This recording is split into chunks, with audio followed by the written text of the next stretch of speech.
no ano de 2026, não há um MMO que eu diga que, sim senhora, quero jogar isto todos os dias. O WoW já ocupou esse lugar e atualmente o mercado dos MMOs está um bocado moribundo. E nos últimos anos tem surgido um MMO que estava a ser feito, a ser produzido, que prometia ser o próximo grande MMO. Falo de Ashes of Creation. Eu não acompanhei a criação e a produção do jogo, fui vendo algumas notícias e demais, mas ao que parece, este MMO, Ashes of Creation, foi de saco. Portanto, vamos ver o que é que aconteceu. Vamos ver aqui o vídeo do Radomancer, que é um youtuber brasileiro, que falou sobre o assunto, e vamos saber um pouco mais sobre isto. O salvador dos MMOs morreu ontem. Quase 10 anos de desenvolvimento, mais de 30 milhões de dólares, 250 funcionários.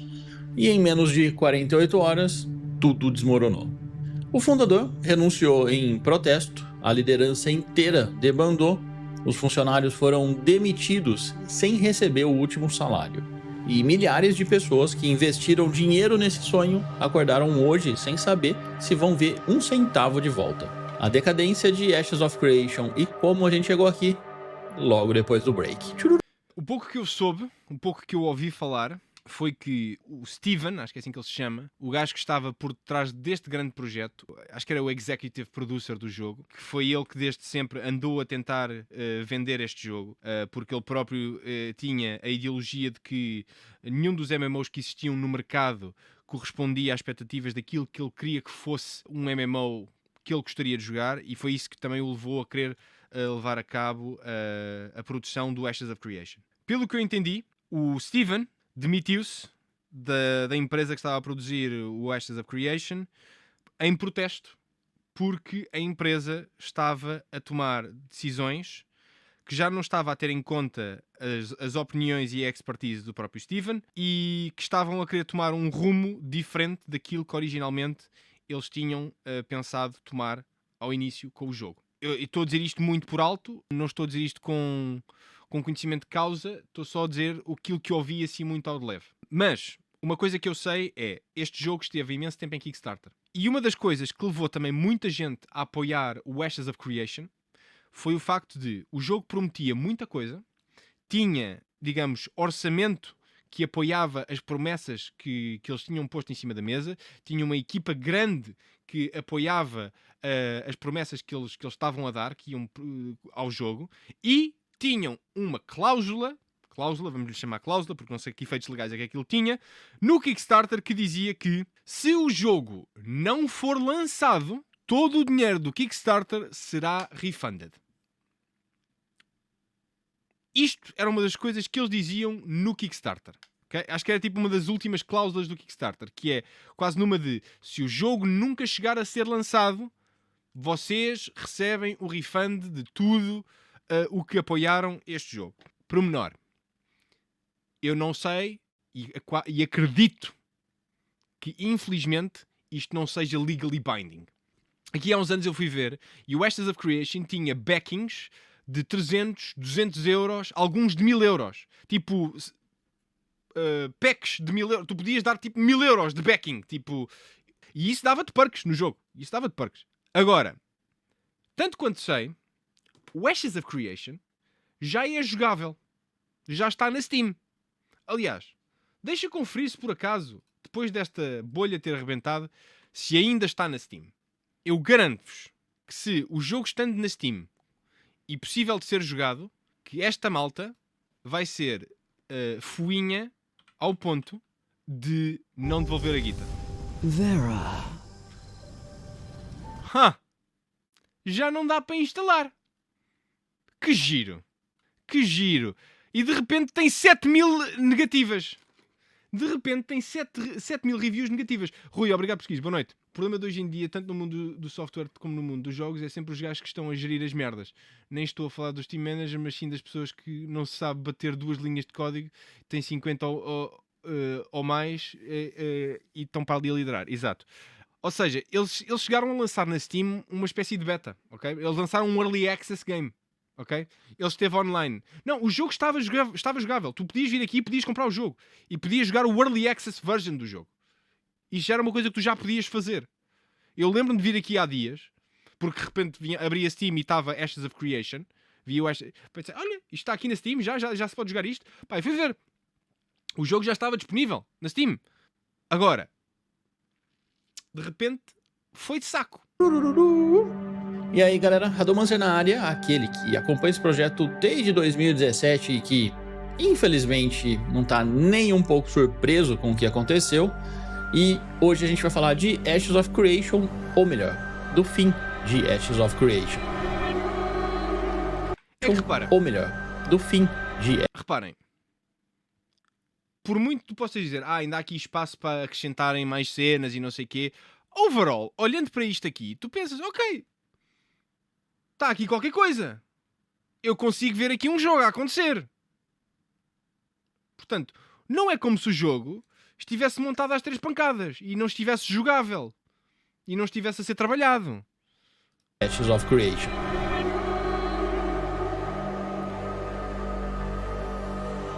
Pra quem não conhece, gente, Ashes of Creation era pra ser o MMO. O jogo que iria revolucionar o gênero. O jogo feito por jogadores para jogadores. Tal e qual. Sem publisher mandando fazer pay to win, sem um quadro de investidores ali exigindo loot box. A proposta era ambiciosa. Um mundo que mudava de verdade. E isto era mais uma das razões pelas quais o jogo prometia muito. Porque não havia estes fatores por trás. Não havia a questão de ninguém a querer impingir uma espécie de cena monetária ao jogo. Ok? Tão excited que eu tô. Zeno, obrigado por subscreveres. Sim, obrigado, quero amigo. Tanto.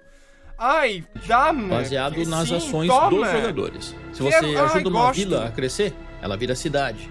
Se você ignora uma ameaça de goblins, eles dominam aquela região. Esse era o sistema de nodes. E era lindo no papel. Mas papel aceita qualquer coisa, né? Mas está, o Steven. Este senhor. Para começo de conversa, vamos falar do cara por trás de tudo isso.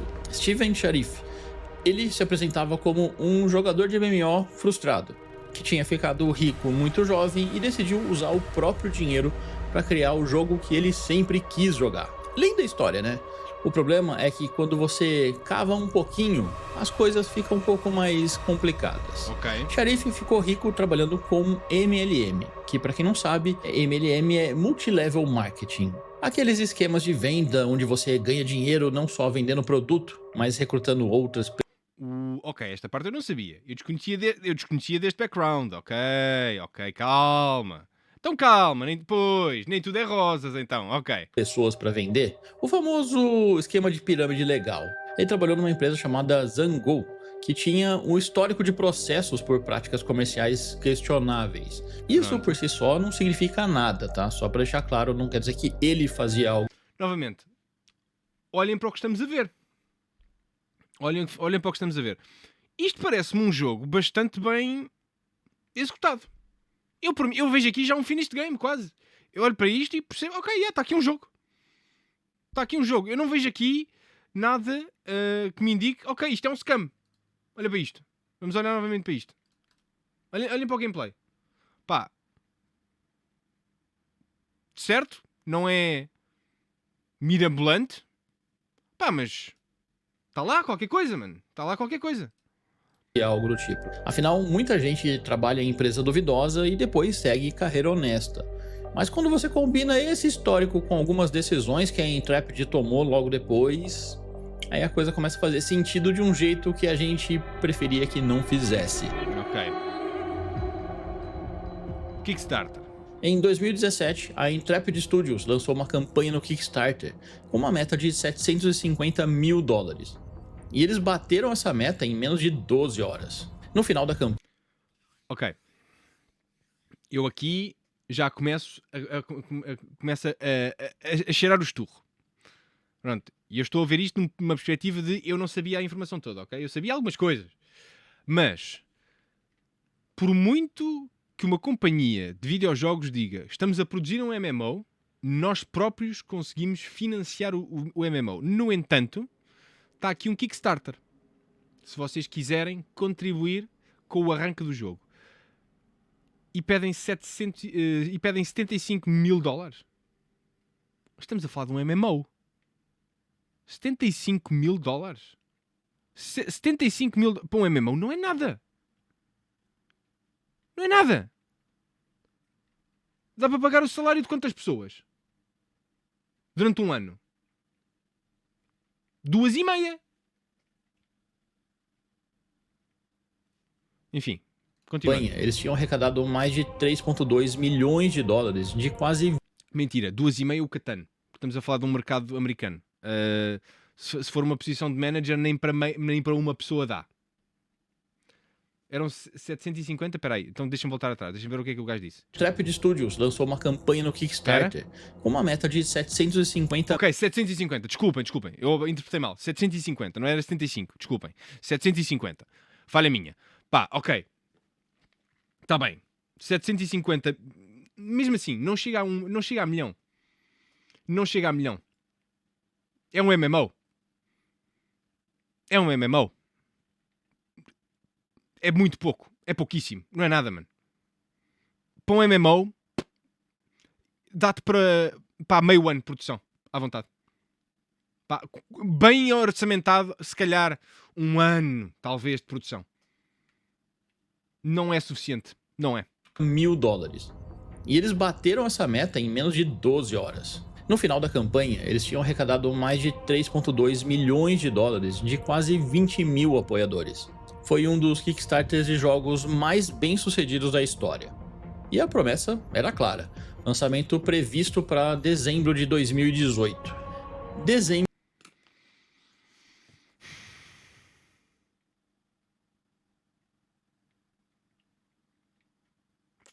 Vamos lá ouvir novamente esta data? Vamos ouvir a data. Sucedidos da história.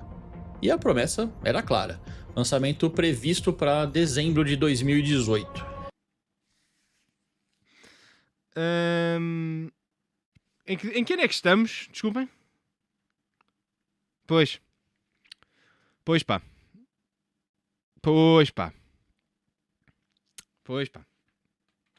Dezembro de 2018. Guarda essa data. Mas antes mesmo do Kickstarter acabar, já tinha gente desconfiada.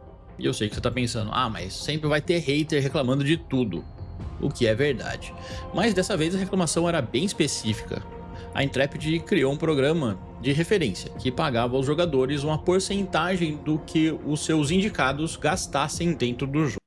O quê? Não pode! Não pode! A sério! Um pyramid scheme dentro do jogo! Uau! Uau! Como assim? É sério? Olha, puto, vem jogar este MMO e antes de jogares o MMO, se quiseres, podes jogar como é que se chama aquela merda? Foda-se. Caralho. Aí está-me a faltar não é Oriflame, é a outra, caralho. Foda-se. Que também era dos remédios. Foda-se. Herbalife. Obrigado, Tiffany. Exatamente, o Herbalife, mano. Queres jogar um MMO? Sim, tudo bem, a gente já dá o MMO. Mas agora, antes de jogares o MMO, toma aqui um esquema de Herbalife, se faz favor. Foda-se. 15% de tudo que o seu amigo gastasse ia pro seu bolso. E antes que você me pergunte, não, isso não é ilegal. Muita empresa faz programa de afiliados, gente. Amazon, Google, Mercado Livre. Esse canal mesmo, se você ver ali, vai ter um monte de links para afiliados. Mas quando você combina isso com o histórico de MLM do fundador, a comunidade já começou a olhar meio torto, né? E o Kickstarter disse que essa prática era contra as regras deles e pediram para a Intrepid mudar. E a Intrepid, teoricamente, disse que mudou, mas não tinha mudado nada. E o Kickstarter? Não fez nada também não. Olha, eu não vou chamar de golpe, mas eu também não vou chamar de uma tática transparente, né, pensando no consumidor.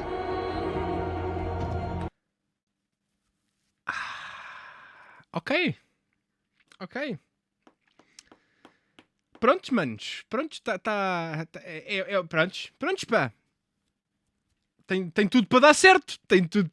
Não tem? E aqui a coisa começa a ficar mais interessante. Uma das maiores promessas do Sharif era que ele estava financiando todo o projeto do bolso. E ele falou isso Pois é, o gajo chamava... O apelido dele era Sheriff. É o Steven Sheriff. Foda-se. várias vezes. Frases como, eu não tenho que responder a nenhum board, ou eu sou o único acionista, ou o dinheiro vem de mim e do meu sócio John. Lindo discurso. Só que O John, o sócio John. O conhecido sócio, exato, o John. O meu sócio, o John. Que também ajuda, exatamente, é o John. documentos do processo judicial contam uma história diferente.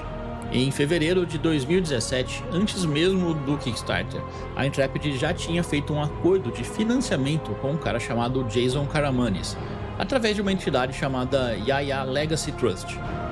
$1 milhão ali, com opção de converter em ações. E foi exatamente o que aconteceu. Em 2019, a Yaya Legacy Trust já era dona de quase 10% da Intrepid.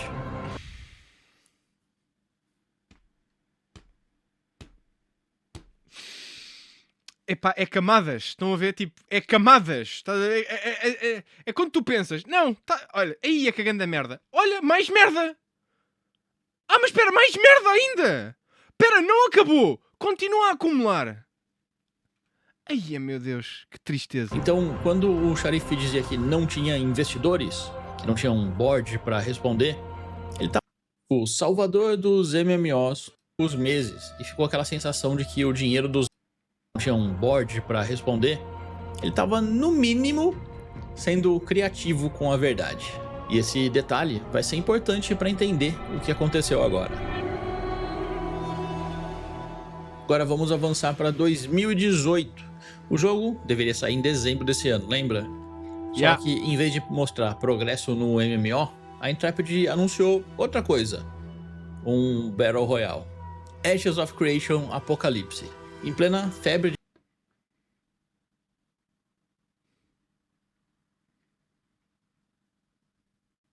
É? O quê? Mano, não, desculpa. Eu se tivesse largado um cêntimo que fosse naquela merda de Kickstarter em que os gajos me diziam 2018, dezembro de 2018 é quando sai o MMO, e chegamos a dezembro de 2018 e eles dizem, não, desculpem lá, não é MMO, mas temos aqui um Battle Royale. Atenção, não há MMO, mas calma, para já temos um Battle Royale. Mano, o que é que tu estás a fazer? Devolve-me o meu cêntimo. Foda-se. Aí, de Fortnite, o estúdio que prometeu revolucionar os MMOs resolveu fazer um Battle Royale. A justificativa oficial, abre aspas, é para testar os sistemas de combate. Tudo o que a gente faz aqui vai pro jogo principal. Fecha aspas. E a comunidade não comprou essa ideia não. E ainda bem. Ainda bem. Morreu em poucos meses. E ficou aquela sensação de que o dinheiro dos backers tinha sido usado para perseguir uma trend. A Intrepid negou, mas a confiança já tinha começado a ruir. De 2019 para frente, o desenvolvimento continuou. Lento, mas continuou. A Intrepid migrou o jogo para Unreal Engine 5, que foi uma decisão ambiciosa e obviamente atrasou tudo ainda mais. E em abril de 2025, o próprio Sharif admitiu que o jogo talvez tinha 20 ou 30% do conteúdo planejado implementado. Depois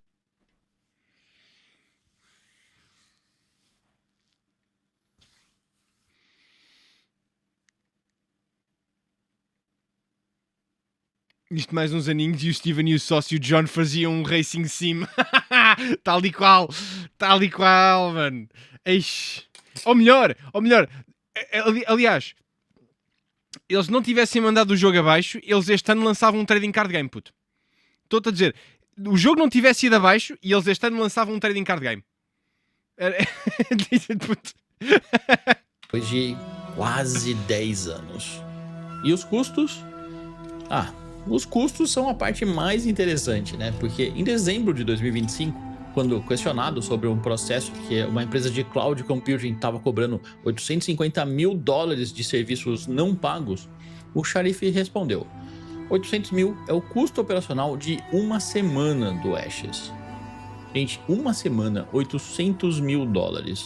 Nessa conta é 40 milhões por ano para um jogo que ainda estava em alfa depois de quase uma década. Volta atrás, faz favor. $150 mil sobre um processo que é uma empresa de cloud computing em dezembro de 2025, quando questionado sobre um processo que é uma empresa de cloud computing estava cobrando $850 mil de serviços não pagos, o Sharif respondeu: $850 mil por pagar de serviço de cloud computing. 800 mil é o custo operacional de uma semana do Ashes. Gente, uma semana, $800 mil. Nessa conta é 40 milhões por ano para um jogo que ainda estava em alfa depois de quase uma década. Ridículo. Ridículo, mano. O lançamento da Steam, pois. E aí, chegamos em dezembro de 2025. De repente, sem aviso, Ashes of Creation aparece na Steam como Early Access, custando $50. Bons gestores a gerir, yeah. E esta, de repente, do nada, sem aviso, olha, está na Steam. Oh! Depois de tudo o que ouvimos até agora, eu garanto-vos que este lançamento na Steam foi o esquema que eles usaram para não darem refund a ninguém. De certeza. De certeza. Oi, coração, boa tarde. Estamos a ver um vídeo e a dar rates. Garanto-vos que o jogo foi para a Steam como esquema para eles não darem refund a ninguém. A comunidade ficou dividida, né? Alguns celebraram, como finalmente agora dá para jogar, outros desconfiaram. Mas por que agora e por que tão rápido? E o lançamento foi, bom, um desastre técnico. Claro. Filas enormes, problemas de conexão, servidores caindo e as reviews na Steam mistas, tendendo pro negativo. E tinha gente reclamando que qualquer post criticando estava sendo deletado dos fóruns. Mas o mais importante, o jogo vendeu. Ficou entre os mais vendidos da Steam e chegou a ter 26 mil jogadores simultâneos. A estimativa... Uau, 26 mil jogadores simultâneos. Uau! Os BTS estão em Portugal. Ok, já lá vamos. Deixa-me acabar de ver o vídeo e já tratamos desse assunto. É que tenha gerado uns 14 a 15 milhões de dólares ali só com esse lançamento na Steam. E eu sei o que você está pensando. Ué, mas isso aqui não é bom? É, a menos que você precisasse desse dinheiro para pagar contas atrasadas antes de fechar as portas. Janeiro de 2026, gente. Mais precisamente, 22 de janeiro. Sharif anuncia demissões pontuais. 9 funcionários de uma equipe de 250. E ele garante que não vai afetar o desenvolvimento de nenhuma forma. 9 dias depois, no dia 31 de janeiro, Steven Sharif posta no Discord oficial que está renunciando. E o motivo? Abre aspas.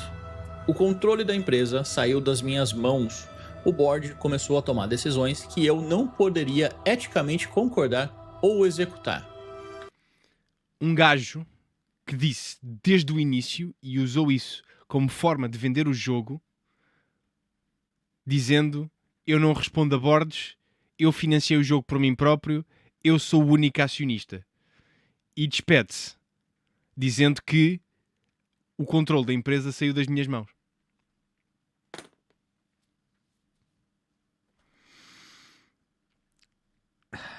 Se isto não é gestão danosa, eu não sei o que é, mano. Aposto que foi o John, o sócio. Exatamente, foi o John. Caraças, do John, o sócio. Levou-lhe a empresa. Sacana do John, mano. E por isso, escolhi renunciar em protesto. Em protesto. Em protesto. Lembra do investidor secreto? Lembra do board que supostamente não existia? Pois é, parece que existia. E agora, aparentemente, esse board tomou o controle de Ashes of Creation. Depois da... Não há nenhuma cripto neste jogo. Por acaso não há. Por acaso não há. Ok? Mas também não me admirava se de repente tivesse para ali umas brincadeiras de NFTs e o Catan. Como é que é, Kenny? Tudo bem? Viva! A renúncia de Sharif, a liderança senior foi embora junto. Margaret Cron, diretora de comunicação, confirmou no LinkedIn.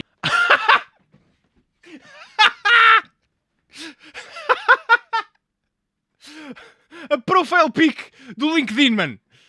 Puto. A profile pic com o verde do Looking for Work. Epá.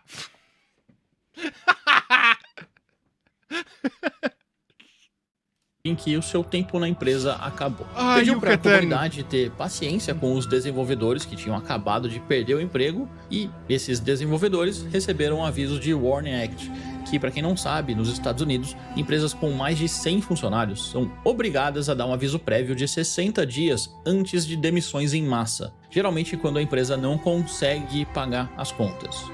E adivinha? O aviso dizia exatamente isso. A Intrepid não conseguiu pagar o último período de salários. E a data efetiva dessas demissões, 2 de fevereiro. Meu Deus. Então, vamos recapitular. Um cara com histórico em marketing multinível promete criar o MMO dos sonhos com o próprio dinheiro. Arrecada milhões no Kickstarter com um programa de referência que o próprio Kickstarter disse ser contra as regras. Tem investidores externos, que ele diz que não existem. Gasta $800 mil por semana num jogo que, mesmo depois de 10 anos, ainda tem menos de 30% do conteúdo feito. Até agora só pontos positivos. Até agora só pontos positivos. Não vejo aqui como é que isto poderia ter dado para o torto. Como? Só coisas boas atrás de coisas boas neste jogo. Então, como? Então como é que isto foi de saco? Com um modelo de negócio tão bom? Hã? Não se percebe, pá. Acho que é má vontade, honestamente. Acho que é má vontade. Por parte de, sei lá, não sei de quem, mas acho que é má vontade. Supostamente desvia recursos para fazer um Battle Royale que ninguém pediu e que morreu em alguns... Epá, esta do Battle Royale eu não sabia. Epá, esta eu não sabia. Não fazia ideia até ver agora aqui o vídeo. Eu volto a dizer, eu se tivesse investido 1 cêntimo que fosse naquele Kickstarter e eles me tivessem prometido lançamento em 2018, a dezembro de 2018, e chegado à prometida data de lançamento, eles me chegassem à frente e dissessem, olha, desculpem, não há lançamento, mas está aqui um Battle Royale. Eu tinha dado refund àquele cêntimo o mais rapidamente possível. Não faz sentido, mano. É que não faz sentido nenhum. meses e de repente lança esse jogo na Steam quando os processos de cobrança começam a aparecer. E quando o quadro de executivos, que não existia, toma decisões que ele não concorda, ele renuncia em protesto e a empresa inteira desmorona. Tão Isso foi um golpe. excited que eu tô. Ai, sim, quero tanto. Ai, dá-me. Sim, toma. Quero. Ai, gosto. Raio dos anúncios. Raio dos anúncios. Cronix, obrigado pela sub. Podemos ter uns props no chat. Já lhes bom dia, se faz favor. Obrigado, Cronix. Obrigado.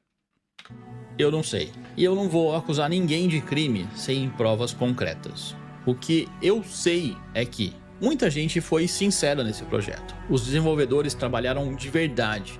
Tinha gente que realmente acreditava nesse sonho. Tal e qual. Mas a gestão foi, no mínimo, incompetente. E no pior cenário, bom, você já sabe a minha opinião, né? Yeah. Muita gente acha que o Early Access na Steam foi uma manobra Could have been a good game, but they tried to go too big before they even releasing. Now it has failed. Rip our money. para cumprir, tecnicamente, a promessa Scam. do Kickstarter de lançar o jogo. Porque no Kickstarter, a Intrepid prometeu que se Ashes of Creation não lançasse, eles iriam reembolsar todos os jogadores. Tecnicamente, Lá está. Esta cláusulazinha do Kickstarter era uma das coisas que fazia com que muita gente olhasse para este jogo a pensar, ok, calma, estes gajos estão a prometer mundos e fundos, mas ao menos reconhecem que pode haver falhas e reconhecem que pode dar para o torto porque é um MMO. Produzir um MMO é uma tarefa hercúlea neste momento. No mercado do gaming hoje em dia, produzir um MMO é muito arriscado. Muito arriscado. Pá, o World of Warcraft continua vivo porque foi produzido em 2004. Pronto, e mantém-se desde então. Nos dias que correm, lançar um MMO do zero é muito arriscado. A quantidade de MMOs que foram lançados nos últimos 15 anos que já fecharam portas. Enfim. Até a Riot que é a Riot, exatamente, Kenny. Até a Riot que é a Riot está a agir com a precaução. E eles dizem... aliás, o Trindamir, o gajo, o dono daquilo, disse que a intenção... Ele não prometeu nada. Ele disse só que a intenção era lançarem o MMO antes de 2030. Opa, a cena é... O ponto a favor da Riot é... A Riot tem um cash cow gigante. Um cash cow gigante. Aliás, dois. Se pensares que há um deles que é um bocado invisível. Tem o cash cow do LoL, que pá, encheram-lhes o cu de dinheiro nos últimos anos. A quantidade o dinheiro que aquela malta fez em skins, pá, e a quantidade de gacha skins que eles agora lançam, pá, encheu-lhes o cu de uma maneira. E depois tem uma coisa chamada Riot Music, que os direitos musicais lhes dão muito dinheiro também. Portanto, em teoria, ninguém se tem que preocupar com essa parte por parte da Riot, porque a Riot pode financiar o que eles quiserem. E depois lá e tem a Tencent por trás. Depois também é isso. Também tem a Tencent, que é a dona da Riot. Opá, mas produzir um MMO é muito afodido, mano. É muito afodido. Aquele sistema de baús é um sistema de gacha. É um puro sistema de gacha, que é um sistema predatório para te sacar guita. E o Valorant também. Exatamente. E o Valorant. Pá, a Riot, dinheiro não lhes falta. Dinheiro para produzir o MMO não lhes falta. Mas ainda assim, está tremido. Porque eles começaram do zero. Eles tiveram a produzir... não sei se vocês viram. A Riot esteve a produzir o MMO deles durante 2 anos e meio, ou 3, ou o que é que foi. E de repente decidiram, vamos mandar isto tudo ao lixo e vamos fazer de novo. Não sei se vocês viram isso. Porque a Riot tinha um antigo employee da Blizzard, era o Ghostcrawler. O Ghostcrawler que, pá, foi um dos grandes responsáveis pelo sucesso do World of Warcraft. Que estava a trabalhar no MMO da Riot. O Ghostcrawler saiu da Riot e poucos meses depois a Riot decidiu, vamos dar scrap ao que fizemos e vamos começar do zero. Portanto, isso também diz qualquer coisa. Será que tem mais que o Xerife e o John, o sócio? Pois, não sei. Não sei se a Riot tem tanto dinheiro quanto o Xerife e o John. Realmente o jogo lançou. Tá na Steam, dá pra jogar. Conveniente, né?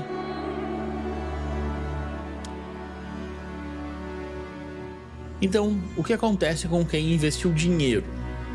Se você comprou na Steam, pede reembolso agora. A política da Steam permite o reembolso em até 14 dias após a compra e se você tiver menos de 2 horas jogadas. Mas a gente sabe que muita gente ficou horas na fila para jogar no primeiro dia, então essas 2 horas já foram pro vinagre. Mas o pessoal da Steam geralmente abre algumas exceções e pode ser que o Ashes tenha uma delas. Então corre, não espera. Agora, se você comprou direto no site da Intrepid, a situação é um pouco mais complicada. A política de reembolso deles é bem restritiva. Bom, e agora com a empresa fechando, boa sorte reavendo o seu dinheiro. Boa sorte agora, mesmo. Se você foi backer do Kickstarter, teoricamente você deveria ser reembolsado se o jogo não lançar. Mas o jogo lançou. E mesmo que não tivesse, a empresa não tem mais dinheiro também para fazer esse reembolso. Você pode entrar numa fila de credores em um eventual processo de falência, mas a chance de ver o seu dinheiro de volta, baixa, muito baixa. Ainda há esperança, não há. Afinal, não tem há alguma esperança? Não há. Olha, em teoria, os ativos do jogo ainda existem. O código, a arte, o mundo de Vera. Outra empresa poderia comprar isso e tentar terminar o projeto. Já aconteceu com outros jogos. Duvido muito. A imagem do jogo está muito toldada por estes scams todos. Por esta... a forma como isto foi lidado ao longo dos anos. A imagem do jogo e a crença que as pessoas têm no jogo está completamente toldada. Eu duvido que haja alguma empresa que se preze, que pense, olha, vou comprar estes assets todos e vou fazer eu o jogo. Duvido muito. Mas quem vai querer comprar um projeto com essa reputação? Tal e qual. Com uma comunidade que já se sente traída. Tal e qual. Com um buraco financeiro desse tamanho. Eu não apostaria. Os servidores ainda estão online, pelo que a gente sabe. Sem suporte, sem moderação, mas online. Agora, por quanto tempo? Ninguém sabe. Ashes of Creation era para ser a prova de que dava para fazer diferente. De que você não precisava de publisher gigante, que os jogadores podiam criar o seu próprio sonho. E que crowdfunding olha para isto. poderia ser o futuro. Tem E aspecto de ser agora fantástico. é só mais um exemplo do porquê você não deveria colocar centenas de dólares num jogo que não existe. Eu sei que era tentador e sei que a gente queria acreditar. E sei que o hype desse jogo foi muito forte. Mas, gente, não dá pra continuar assim. Não dá pra indústria continuar financiando promessas no lugar de produtos. O problema não é o crowdfunding em si. O problema é a falta de responsabilidade. Se uma empresa falha, ela fecha. E quem investiu perde tudo. Enquanto isso, os fundadores vão para a próxima aventura com Olha o para estes currículo assets intacto. todos. Olha para Isso isto. precisa mudar. Mas enquanto não muda, proteja o seu dinheiro. Espera o jogo sair. Tal e Leia qual. reviews de gente que jogou. Veja a gameplay da galera que tá jogando ao vivo. E só então, se fizer Exatamente, sentido, pá. aí você compra. Exatamente. Então, é isso, Zequinha. Se você conhece alguém que tava pensando em comprar Ashes of Creation, Olha para manda isto. esse vídeo pra essa pessoa agora. Parece um jogo E se já você feito, foi mano. um dos que Olha perdeu a quantidade de dinheiro assets nessa, que isto tinha. meus pêsames. De verdade. E se você quiser ver mais histórias da indústria, que mais decepciona do que alegra, dá uma olhada nesse outro vídeo que tá aparecendo na sua tela agora. Ai, ai. Anthem, olha, o Anthem. Também outro excelente jogo. Fogo.